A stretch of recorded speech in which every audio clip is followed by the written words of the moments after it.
Yo, what's up? Welcome back to the best football podcast on planet Earth. This is Bias Brothers Podcast.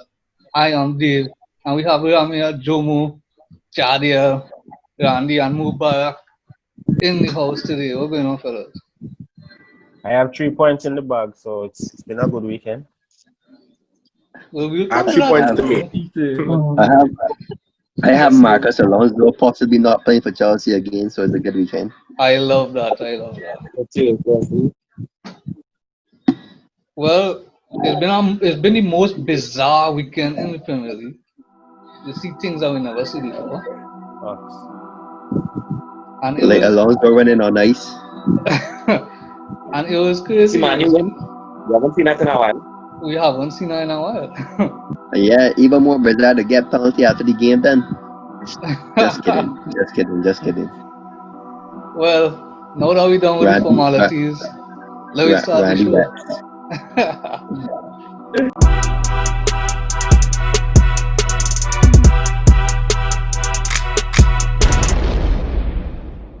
Well, let me start off with first before we get into the Premier League review. Let's start off with the Caribbean Cup.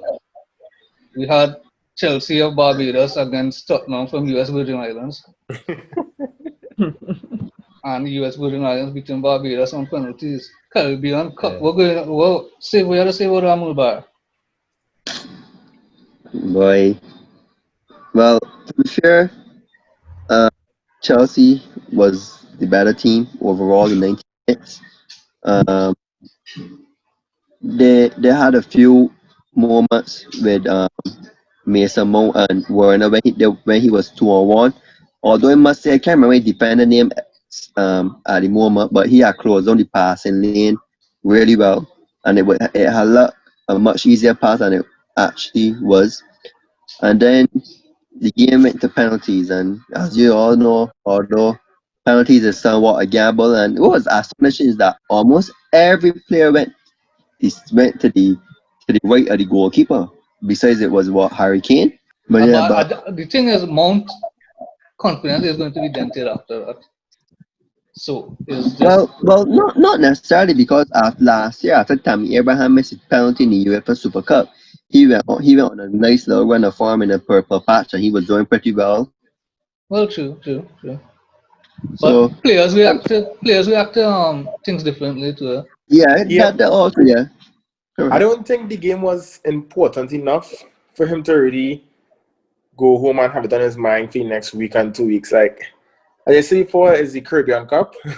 And yes, the lose. However, I don't think the cup itself was of great importance to anybody to really justify him losing sleep over it.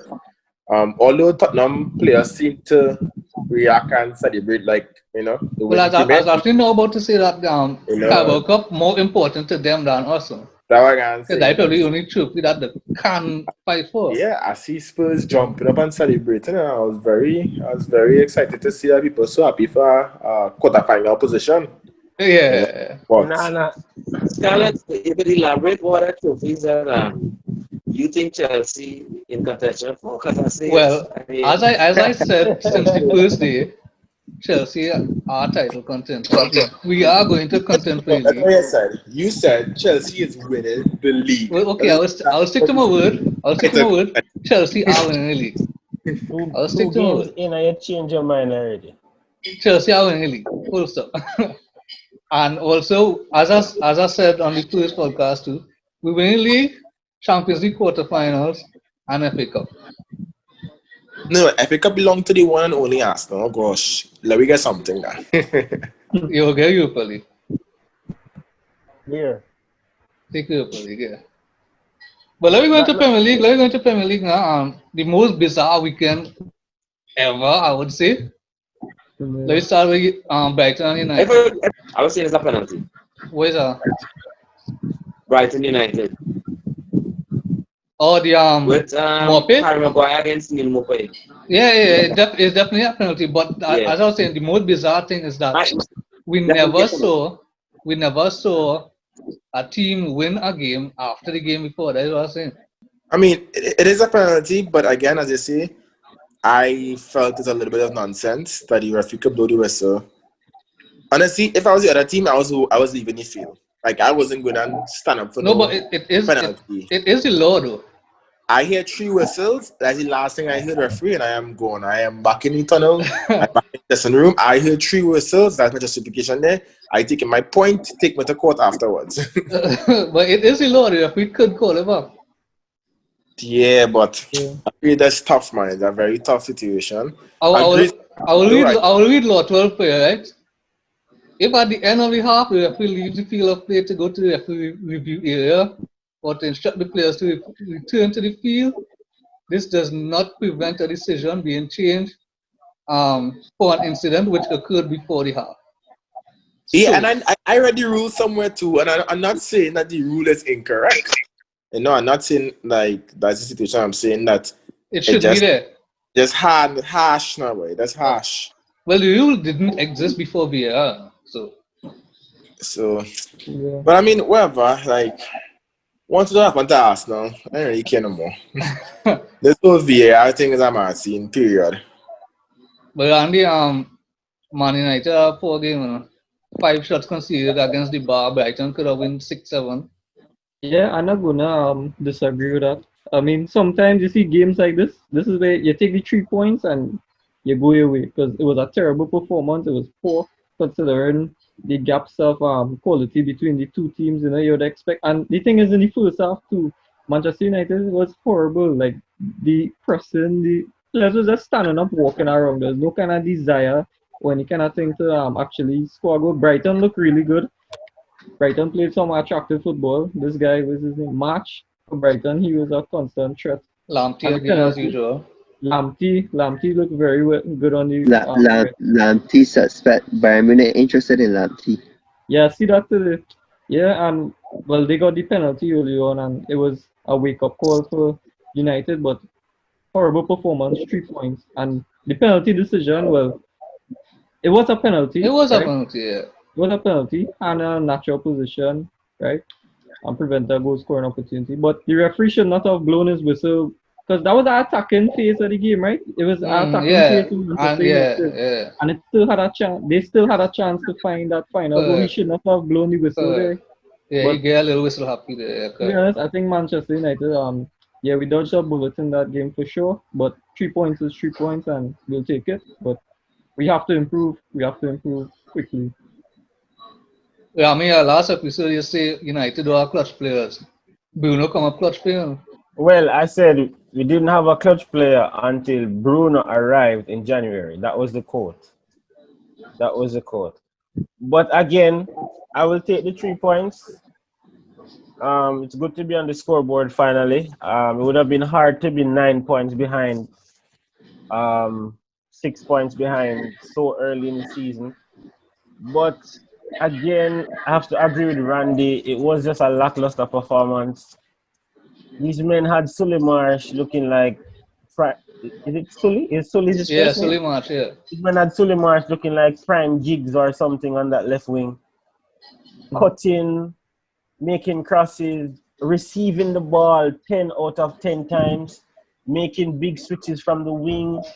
It was as if we were playing Man United under Fergie with how much possession and control they had on the wings. If you look similar to the first game, one hopeful ball down the right channel and they're in on goal. One hopeful ball down the right channel and they're in on goal. So it was a So is your left performance. side need work then? Our right side. Yeah. Our right side. Your right side, so Wan-Bissaka side. Yeah, that side always just up for the picking because Suleiman terrorized them in that game. And I don't think Suleiman is the most technically gifted player there is. No, by you a know. long right, and he was But Mope had a terrorizing good them. game too, so you had to criticize your centre backs on that too. Well, that's true. That's true. I was looking more closely on the attitude. Something is off in the dressing room for sure. I think it's more than just fatigue. I don't see. I was looking specifically on Pogba. He wasn't tracking back. He wasn't closing. He was just lunging through the field. When they were breaking in the opposite direction, he wasn't going back to close. The men didn't have any confidence on the ball. We weren't moving the ball with any kind of pace, any kind of tempo. As I said before, is a team that if things going good, yeah, they ride that wave. But if things not going good, it's like whatever the case is. Nobody wasn't taking responsibility. At this point, people saying it's fatigue or unfit.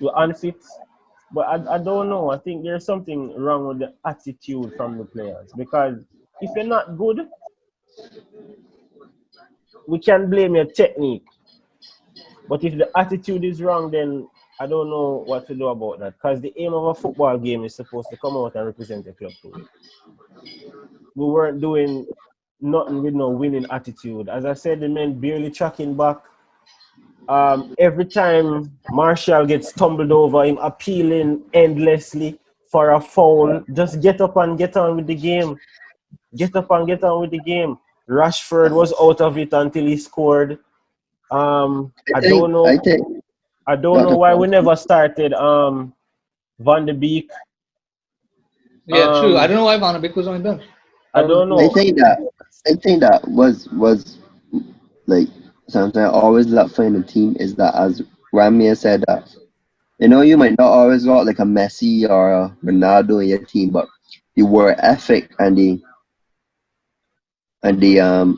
yeah, intent to work for the team is go a long way. And I mean, not to track off too much, but I think that's the reason why Mount is like by Lampard so much, because of how he presses the opponent and his generally work ethic. He put in the hard yards.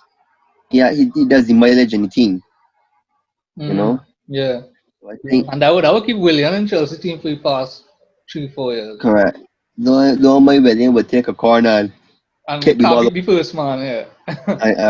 or kick the ball out to London, And important thing to look at when you're looking at a football team is when you look at players like Martial and Maguire and those type of guys. There's not many other teams in the world that they could fit in, as compared to when you look at a Liverpool. A Mane could walk into anybody team, a Van Dijk could walk into anybody team, a Salah could make anybody team. Even a Wijnaldum could make anybody team as well. Alisson could arguably make anybody team. So that's how you look at. Hendo. We don't even have to talk about Captain Fantastic. we know this. We know this. United today had a bid rejected, £100 million bid rejected for Sancho. And I think that United should stop chasing Sancho and go for a centre back. Well, yeah, I agree with that also, but I think Manu just need at centre back now. At centre back that making sense, but because the attacking talent can carry them once they get a platform to perform. I think this centre back. Yeah, United do need to improve defensively, because it don't make sense to chasing them Sancho, they're chasing them Dembele and all these players there. But and they're still leaking goals. Not just in defense. Exactly, they're leaking goals. Pogba was piss poor, but that was one thing I feel. Correct. The thing about Paul Pogba is that from whenever I watch him, it's either he's really good or he's ridiculously poor. There's no in between for Paul Pogba. It's either he does breathtaking things, or it's either he's just like get him off the field. And I think the thing about Paul Pogba is I don't think his mind is there for Manchester United anymore. To be honest, like he comes on and like he just doesn't care really. I mean, if he plays, he plays. If he doesn't play, it's no big deal. I don't think the desire is there from him when it comes to Manchester United. He could be. I think he needs a new experience, a new environment. I think Mourinho has probably tarnished his reputation at United too much, and nope, I don't think so. I think he's soft. He's soft. He's very soft. As I was making the point last week, when you're sitting in a midfield with Pirlo and that very good, I think Pogba probably frustrated with his setup of the team. Yeah, but still, even if you're frustrated, you had to do your part. Correct. Yeah. Correct. You still have to play for the badge. Some better players as well. United is a heavy badge. He's not showing up for the team. It's exactly. not like he's showing up and the men letting him down, he is Exactly. not Well, showing oh yes, up. good point. Very good point. Good point. He is And not showing up. at the end of the day, he might not like the players, the project or whatever, but like just like Messi come out there and play for the match, put everything behind it. It might be hard, but any day he gotta think of the million people that supporting this football club. He's not playing for himself. He's playing for his employers. There's Precisely. many things that we might not like at work or in various things that we do, but any day we still try to give up our best. And I think for Pogba is like at times the man is on the field and the man is just like he walking around looking at ants or something in the ground, like I think also Maguire being the captain and being so poor is affecting the teamwork. Randy, what Yeah. what you think we could change by? What you think? You feel like Well, you feel like this spinelessness coming from the coach? Because he does seem, as Jomo was saying, he does seem kind of, well, if his thing is thing, I good. I think it's a problem for the management of the club. So starting from the top with the owners, straight down to the managers, then on to the players. So it's a whole reshuffle how to go on. But if you're talking like playing wise, definitely the defense needs to improve ASAP. We need a holding midfielder like they rightly say, because going forward, they're not too bad, right? They're not too bad. Look, they have top players, Bruno Fernandes, Rashford, and Martial is perform when they're ready. So going forward, I think we okay going forward, but definitely defensively we need to make some changes. Wan-Bissaka last season was a top signing for me because he improved our right back position really good. Because I think it was who's the other one, Dalo and somebody else, can't remember. Dalo in Some place since Juventus. he come. Yeah. So definitely defensively, we need to improve in that position. I think Ole has to somehow win back the team. I think it's a like you said, a dressing room problem as well, but that's stemming from on top of the board as well, though. So yeah. Well, there's enough about money. Then we go to Liverpool and Arsenal now. Jomo and Jadiel take it away. Um, good game. I think Arsenal had chances. I think we had chances. It came down to us putting our chances away. Uh, I thought it was going to be like one of those days when I see the kind of goal we concede because I think towards the end of last season, Arsenal beat us, so that kind of stopped the performance in terms of they took their chances, we didn't, and they beat us. I thought it was more the same, but I was thankful we got the equalizer so soon after, and well, Robertson had turned for error, he scored, and well, good goal for Jota getting off the duck, getting a good goal in. I was The disappointed in handball? Salah. Huh? The handball you're referring to? You see, is a part of the shirt, a part of the chest with the ball drop here, so that's Nah, a it part wasn't of that his high. It chest. was Nah, not that man. high. It It was definitely not that wasn't high. that high. It wasn't Definitely that Nah, wasn't. high. lower than But that. I guess we took our chance. It was still that made it 3-1, not 2-1. So it's like we still had a goal insurance. What the And like managers late in did. the game. Just now, Huh? before anybody say anything, Jadiel, for 2 episodes, you hype up Lacazette to the Mm-hmm. sky. Mm-hmm. Mm-hmm. I went on to Lacazette. I But mean, the latest stop and not look at his chance he missed, right? He still have 3 goals in 3 games, right? This will be one of his better starts for the season. Better than Timo. But anyway.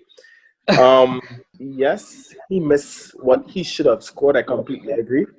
And it's unfortunate, right? But I don't think we should discredit the man and talent still because the first goal, that's his goal. He that was made the a good goal, finish. That was a good finish. right? The first goal was his. Like, well, he made the first goal. He stretched, reach for the ball, make a ball and pass, a pass on the ground, then sprint to the box. So I mean, yes, he missed a sitter afterwards, but work rate still there. He still is help. He's still making the right runs to create chances. We only look at his A own. good We save only from look towards Allison his though. one final product of missing that I offside. think I think that Liverpool was just too good for Arsenal. Like you could see the difference in level of the team. I mean, You like see, I don't agree with that either because I don't I don't think agree with Liverpool that was either. too good. I think Arsenal set up themselves for a specific way, and it's something to do, and I hate to see teams sit back. I hate to see teams sit back. I understand why Honestly, we're doing it, But you but I feel said like when you said you you predicted that Arsenal would do that though. correct, and I hate to see it, but I know they was gonna do it because they gave the team too much respect. They gave honestly, Liverpool too it much was respect. like I know Arsenal had their chances, but for most of that game, it was like boys versus men. Like, I mean, not to sound bad, maybe Arsenal was better than that description, but like Liverpool, honestly, just too good, too clinical. Like, like you know the hallmark of a good team like Liverpool is that you realize, like the last time I see playing like that was Zidane's Real Madrid. Like, you will miss a chance against them, like a guilt-esque chance, and then they will punish you for it almost instantaneously. That's like that's I Yeah, and I mean a team when they do pressure a team, they're not gonna make mistakes too, So Yeah, they say that but there was with that being said, I think Mane should have been sent off. Nah. I He's think it screening was off the ball, the man coming screening off. I think it was a potential red card too. I'm not saying it should have been a sure red card, but it was potentially a red card too. Potentially, But he based didn't on look he didn't look at the man based hit on them what and I he have been just based on what I've screening the been man off. seeing, based on what I've been seeing in the Premier League with VAR and whatnot, I thought it was gonna be a red card. I'm not saying it should have been a red card. I'm saying I just mean, based on honestly, trend. Mane isn't a dirty player by any means, right? No way that's a red card. Right, but I mean, I know it probably wasn't intentional, but it's not really blatant. Like, if you look at it on the first glance, I'm not saying that it was. I'm not saying it was. If you look at it from first glance, it just looked like stone wall. Where he carried like the ball wasn't anywhere near where he went. It was just like his eye was in a natural position going to win the ball. It just looked. I mean, I'm not saying he is a dirty player or he went to hurt the Arsenal guy. I can't remember who it was, because Mane isn't like that. But it was just real uncharacteristic of Mane to do something like that, to be honest. I disagree with the unnatural hand part though, because I think that as a referee, that is a natural hand movement. He's not endangering the opponent, Nah, he and Yeah, hands and cut it. screen He the and fling, ball. he fling, he fling his hands cut. It wasn't like it's a difference between putting No, your he hand didn't do out to this. He support didn't do this. He yourself, just hold on, he just extend your but hand. yeah, it was a natural hand the extension. extension came with that force on it. Like it looked like No, he was holding off the pushing man, keeping the man at arm's length. He didn't fling the elbow. He just put the hand like this. Just put the to hand me, like that. he hand went a little too fast in my opinion. But Again, I'm not saying but it is a record. I don't think it was a record. Definitely, well, I'm saying that it could potentially have been one. I think that game was one Lacazette chance away from being a different game. If he had scored that chance, the one chance where he was offside, he was onside, it'd have been a different game. So I But think all you have to do Arsenal is had the round the chances. We had keeper. the No, why chances. why you, why you trying to place ball or wherever you no, trying no, to he do? was allowed. He Right, was it was allowed too too close. He far. couldn't run the He keeper. was So we he are was wrapped allowed up too about far. this. He was allowed too He far wasn't to going roll on the the keeper, keeper. and I think the defender was closing him down pretty well. I think he Yeah. could have maybe placed the His shot a best little chance was better. to Or stop the He pass. should have chipped. He should have chipped. yeah, Should have yeah, I chipped. Nah, agree. I agree. keeper too close to him to chip. And the keeper was up. Yeah, Mhm. He had to place the ball around him and he was just unlucky. The keeper saved though, so it's not like he missed the target. True, it was a good save, I guess. If a keeper saved the ball, just unlucky, but to save miss the target and think then that is something different. But he put But the ball up. at the end of the day, Liverpool quality showed. I mean, yeah, yes, they were Lacazette chance away from making the game different, but Liverpool. I mean, as hard as it is for me to say this, Liverpool quality showed, and another hallmark of great teams is that they know how to manage games. They know how to get 3 points. They know how to get over the line. Maybe the 3-1 didn't really reflect how close the game was, or the chances that were that were created. But at any day, 3 goals, 3 points, Bad, 3 wins in 3 games bad. is Absolutely, Liverpool super clinical. Jadiel, what you feel about that midfield selection with El Nene and I Xhaka? mean, I know what he doing again. I mean, we park in the box essentially, right? And when Liverpool all the time in the ball to do whatever they want to do, right? So I guess defensively he wanted to put El Neni and Xhaka to this. I say let's be defensive that he wasn't supposed to attack or anything. It's a rubbish selection. I still think you could defend with attacking players because you have Lacazette, Aubameyang, and them defending as the same way you could have had Ceballos defending, and on the break you have men with quality to pass the ball. So I think and then Xhaka together I don't like any of them, first and foremost. I don't like Xhaka. And Elneny's not really a fan of Elneny either. So, on my team, they could never start. They shouldn't even be on the bench, in my opinion. But I guess it is what we have, and we'll deal with it, you know. So why you play Kolasinac as centre back and put Luis in midfield? Kolasinac. That's what I do on FIFA. Sometimes on FIFA I do that. No, yeah, in a back three you could play Gabriel holding Kolasinac and put Luis to hold midfield. No, in the back three you put Tierney, Gabriel, and Holden. Tierney will be wing back though. No, Tierney's playing back three now.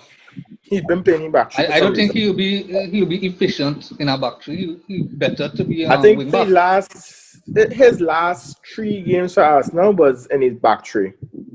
I don't think he's efficient as a centre back now. Like to play Matt Niles as the wing back.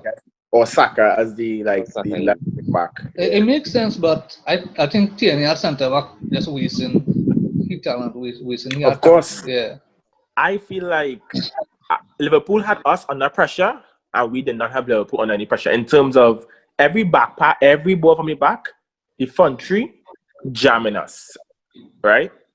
When they taking the ball from the back, we in the box waiting for them to cross the half line to dance on the tackle. So you're giving a team who we know have quality, time and space to think about what to do, make runs, do whatever they want to do. Like, you have to put these big teams under pressure. You have to make sure that they can't take too long and they're making mistakes, because no pressure, no mistakes, and no mistakes with Liverpool and eventually going to kill you. You know? You know why? You know why you all weren't pressing us on the goal kick? We wanted the press on the goal kick to create room in the midfield between the lines of the defense and the midfield. So that's the reason why Arteta played both Elneny and Xhaka to deny us that space right in front of the back four where Firmino pick up the ball and play the dangerous passes into Salah and into Mane. So you're cutting on the space between the defense and the midfield and make it as difficult as possible. Right. I don't know why Arsenal just so committed and frustrating me with this desire that they must, no matter what situation, no matter how close the attackers is, that they must pass the ball out. Like, genuinely is the worst thing I can see, because eventually this is what the men doing most of the times. About 4 out of 5 times, they're passing the ball out in the back, making 2-3 sketchy passes, and then eventually kicking the ball long and look like you can right a Liverpool midfielder. So if they can do that, you might as well kick the ball out earlier on. Honestly, it's a challenge that we do this where you're trying your best and you're forcing the agenda. It's not working. It's obviously not working. They weren't willing to change the philosophy. But even in the post-match interview, Arteta was saying we have to adapt and realize that sometimes when it's not on playing from the back, we have to switch things up a little bit. So it's like it's some kind of situational analysis that was required by the players, because even though this is the philosophy, if we marked out and we don't have the space, it don't make sense to force it. And the build-up play was slow. That was the big issue. And I think we don't have the defenders. We don't have enough skill for defenders to try and play that out of the back thingy. Because Bellerin have no touch. Holden have very little touch. You know, Luis could pass the ball, sure. But to say we have players in the back or even in midfield that could really play in tight spaces and create space for themselves, it's clearly not. That's the situation. But I do think, after watching that game, I do think that we're missing a center defensive midfielder, 100%. Missing center defensive midfielder. But the other thing that we're missing that I didn't... Missing who? A CDM, a center defensive midfielder. You guys are missing Aubameyang too. And then, secondly, I didn't think we needed a striker, but I think we need a tall, rugged Jude. You know, I think we need somebody who could have somebody who we could have kicked the ball long to on top by where Van Dijk and these guys are, who would have challenged and win the first header and flip the ball on, or link up play. Lacazette is pretty good link up play, but he not winning no headers, especially by my goal kick and stuff. So Nketiah coming on is frustrating me. Like, I hate to see the little boy come on. Like, he just stick to the Carabao Cup sit in the FA Cup, No, sit in no, Europa no, League group no, no, stage. no, No, but no. Eddie's a good striker, man. Eddie's a I good do not striker. think Nketiah has any attributes of a good striker. I I don't think, know what people like him honest, for. I do think in the game against you guys, Jomo, I do think that Aubameyang on top would have probably been more Yeah, he should effective have. Yeah, exactly. because, for example, like as I get two he would have perfect balls finished. slipped behind, He Aubameyang would running have into that finished. ball was gonna be He would class, have finished. Yeah. I don't think Arteta had a choice. Like, if he was to set up how he normally set up, that scoreline would not be 3-1 horse. That scoreline would have be more than 3-1 because you can't go 2-2 with Liverpool in an attacking sense. And Arsenal didn't get the counter attack properly because massive credit to Fabinho in the middle there, but Fabinho cut out plenty of them passing lanes and things plenty. And one more thing to the reason why Oba wasn't so much in this game was this was one of the best defensive performances I've seen from Trent in a Liverpool shirt in a while too. Like I find Trent was really good defensively in this game. Klopp and Pep, right?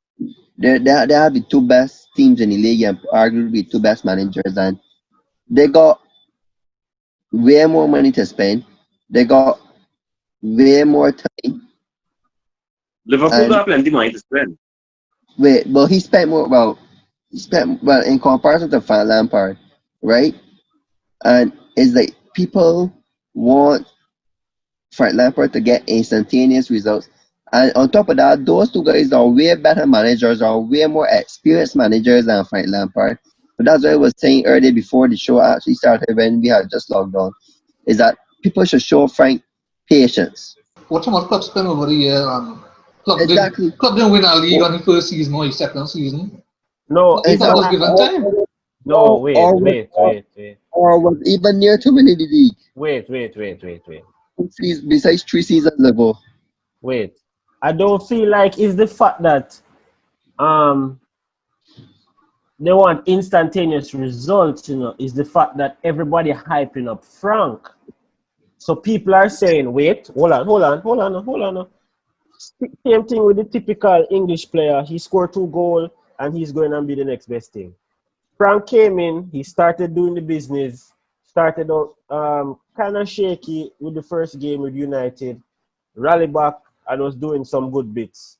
With no transfer money, with no opportunity to buy players, at least in the first thing, he was doing bits. So everybody now was getting this very inflated idea of Frank's capacity. People were boosting Frank. Oh, he's better than Ole. He's better than Klopp because Klopp spent how much $1 million. We don't need to Yeah, buy people. honestly, Hold on.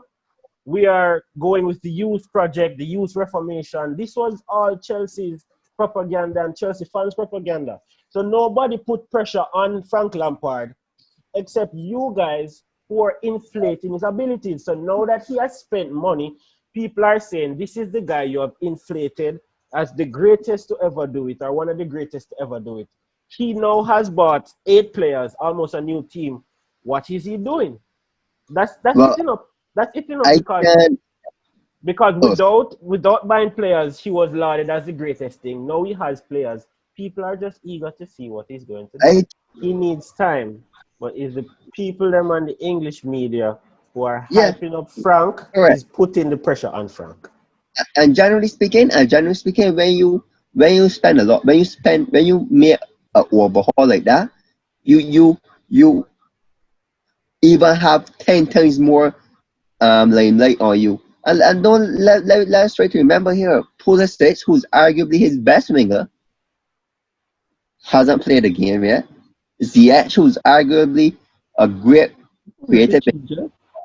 or a good winger, hasn't played a game yet. Chilwell today and the midweek game last week wasn't totally fit. Probably still isn't 100% match ready.